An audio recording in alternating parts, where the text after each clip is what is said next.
Is it on? Boston. Yeah, We're in here in Boulder, Colorado. I've been on the streets for 15 years, between here and there, and I've been to almost every state. Got problems in almost every state. Because of mental health issues, I had kids up in Oregon. When I lost them, I lost my farm, lost my truck, lost my job, lost, independent contractor glass blower, and it brought a lot of problems with it.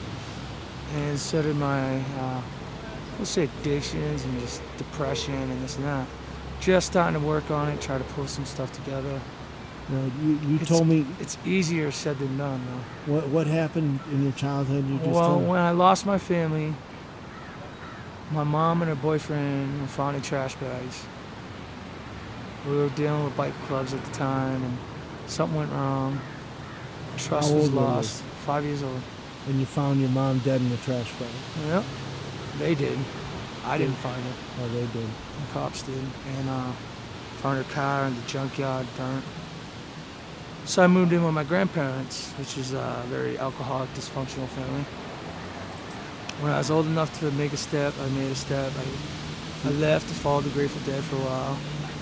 Learned a lot of good people, a lot of bad habits. You know what I'm saying? No, I totally know what you're saying. It's definitely it. Yeah. I met a lot of good people, but learned a lot of bad habits. Yeah. Luckily, I was able to dodge most of the bad habits. I still drink a lot. I don't know a lot about that. But, there's been a lot of help and resources, but you got to jump through the hoops and look for help and be willing to make the appointments and stuff like that. And, that's hard to do. It's hard to find a job when you can't take a shower. You don't have an alarm clock to wake you up. You know what I'm saying? Or you have holes in your socks. Yeah. And they're like, sorry, sir, we can't, Plus, my record isn't so good, so they look at the past background record. And what did you tell me about socks? I needed them so bad. They say you wouldn't even look at my socks. You didn't want to. I didn't want to look at your socks. As soon as I said I was going to change my socks, 2 people got up and said, "All right, I'm out of here." just so I could change them. You said they're a lifesaver. They are a lifesaver. Socks, I got to have clean that's socks. One thing. Your head and your feet produce the most heat. Well, you got to keep it in. You know what's up. After 10 or 15 years of doing it. Right, you've been homeless since you're 15. You know it's your choice. When are you going to make the choice? Well, I'm on the housing first. Not with Chris, but I got to go talk to Michael, set some up. And this is the first time I've actually put the effort into it, because I was in such a depressive mode after I lost my kids. And I had a house for a while. For the whole time I had my kids, but that was only up till 5 and 3. And once I lost them, I kind of lost it. And then I had a head injury jumping off of third floor thing. So I forget things.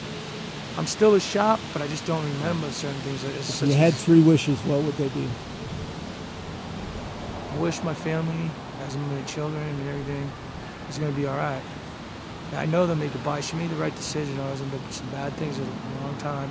She got out at the right time, but it hurt me. I just pray that they're all right. My grandma's on her way out, and she's the one who raised me since my mom died. As my mom's mom. I pray when she goes, she's in her own home and happy.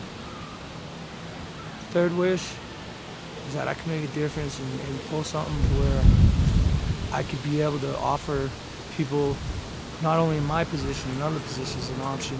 And we're dealing with everything from addictions to mental health illnesses. I know, because I've been through them all. And if I can somehow contribute, make a difference, that would be my third wish. Money doesn't matter. You can't buy your love. You can't do much, But it is what it is, and we can make a difference. Whether it's a pair of socks or a smile. Right. I walked by this creek the other day right here, and there's some dude crying. And they're walking by with a half G. I said, no, I'll catch up with you. And I sat there and talked with him and tried to understand him. And, I brought him a little bit of inspiration. If that's what I can do, and I have to be on the streets to do it, hands-on. You can read everything in a book, and then you go try to do it. It doesn't matter what you read. Say you got to be able to, Well, thank you very much for Yeah. talking to me. It's a blessing. I hope it makes it to the place it needs to be. Because we're all going to be there someday, if we can help it. Thank you, Mark.